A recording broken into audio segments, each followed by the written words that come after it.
దేశమంతా ఆసక్తిగా ఎదురుచూస్తున్న ఢిల్లీ ఎన్నికల ఫలితాలు ఇవాళ వెల్లడి కానున్నాయి. ఇప్పటికే కౌంటింగ్ ప్రారంభమైంది. ఆప్ బీజేపీ మధ్య ప్రధాన పోటీ నెలకొనగా ఏ పార్టీది గెలుపనేది మధ్యాహ్నం 12 గంటలకు క్లారిటీ రానుంది. ఎలాంటి అవాంఛనీయ సంఘటనలు జరగకుండా కౌంటింగ్ కేంద్రాల దగ్గర ఈసీ పటిష్ట ఏర్పాట్లు చేసింది. తొలుత పోస్టల్ బ్యాలెట్ ఓట్లను లెక్కిస్తున్నారు. అనంతరం ఈవీఎంలను తెరవనున్నారు. మొత్తం 19 కేంద్రాల్లో లెక్కింపు కొనసాగుతోంది. 70 స్థానాల్లో 36 చోట్ల విజయం సాధించిన పార్టీ అధికారం చేపట్టనుంది. అయితే ఢిల్లీలో జరుగుతున్న కౌంటింగ్ కి సంబంధించి మరింత సమాచారం మా ఇన్పుట్ ఎడిటర్ నవీన్ లైవ్ లో అందిస్తారు. ఢిల్లీ నుండి నవీన్, చెప్పండి, అక్కడ ఏ విధంగా కొనసాగుతుంది?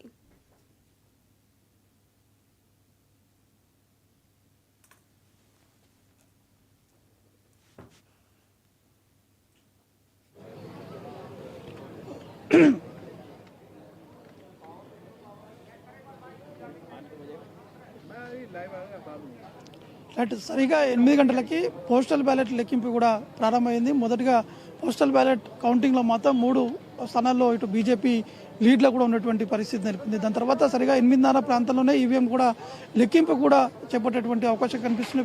భారీ ఎత్తున బందోబస్తు కూడా ఏర్పాటు చేశారు. ఎక్కడ ఎటువంటి ఇబ్బందులు తలెత్తకుండా మాత్రం పోలీసులు 3 అంచెల భద్రత కూడా ఏర్పాటు చేయడం జరిగింది. కానీ ఢిల్లీలో మొత్తం 70 అసెంబ్లీ స్థానాలకి ఎన్నికలు జరిగాయి. ఇక్కడ బీజేపీ ఆప్ మధ్యనే ఒక టఫ్ ఫైట్ కూడా కొనసాగినటువంటి పరిస్థితి నెలకొనేసి కూడా వారు ధీమా కూడా వ్యక్తం చేయడం జరుగుతుంది. ఒకవైపు ఆప్ సంబంధించినటువంటి నేతలందరూ కూడా ఎట్టి పరిస్థితుల్లో 50కి పైగానే మేము స్థానాలు గెలుస్తాం, ఖచ్చితంగా అధికారంలోకి మళ్ళీ మేమే వస్తామని చెప్పేసి ఆప్ సంబంధించినటువంటి నేతలు కూడా చెప్పడం జరుగుతుంది. మొదటగా 2015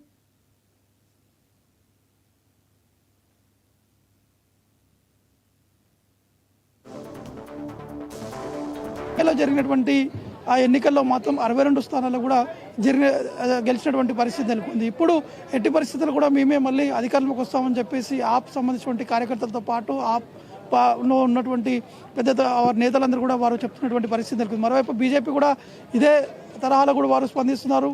ఎట్టి పరిస్థితుల్లో డబుల్ ఇంజన్ సర్కార్ కూడా మేము ఏర్పాటు చేయబోతున్నాం, ఖచ్చితంగా ఢిల్లీలో మేమే అధికారంలోకి వస్తామని చెప్పేసి కూడా బీజేపీ పార్టీకి సంబంధించినటువంటి నేతలు కూడా చెప్తున్నారు. ప్రస్తుతం మనం ఆప్ కార్యాలయం దగ్గర ఉన్నాం. ఇక్కడ ఆప్ కార్యాలయం దగ్గర పెద్ద ఎత్తున ఏర్పాట్లు కూడా చేయడం జరుగుతుంది.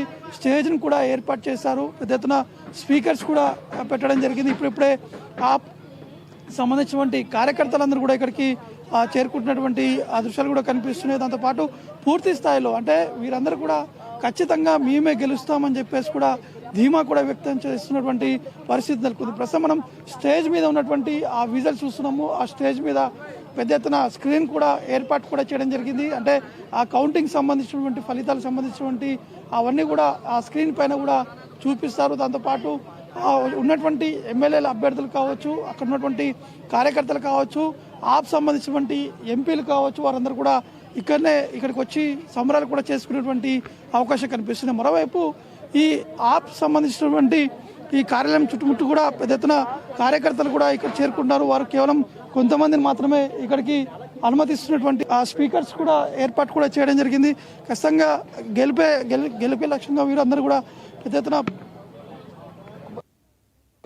ప్రచారం కూడా చేసినటువంటి పరిస్థితి. ప్రస్తుతం మనం బయట ఉన్నటువంటి ఆ స్క్రీన్ సంబంధించినటువంటి ఆ విజువల్స్ కూడా చూస్తున్నాం. ఇక్కడ స్పీకర్స్ కూడా ఏర్పాటు చేశారు. దాంతోపాటు ఇక్కడ నుంచి ఆ పక్కన ఉన్నటువంటి ఆ రోడ్డు వరకు కూడా వారు పెద్ద ఎత్తున ఆ స్క్రీన్స్ కూడా ఏర్పాటు కూడా చేయడం జరిగింది. దాంతోపాటు బీజేపీ పార్టీకి సంబంధించినటువంటి ఆ నేతలందరూ కూడా వారు ఏదేమైనా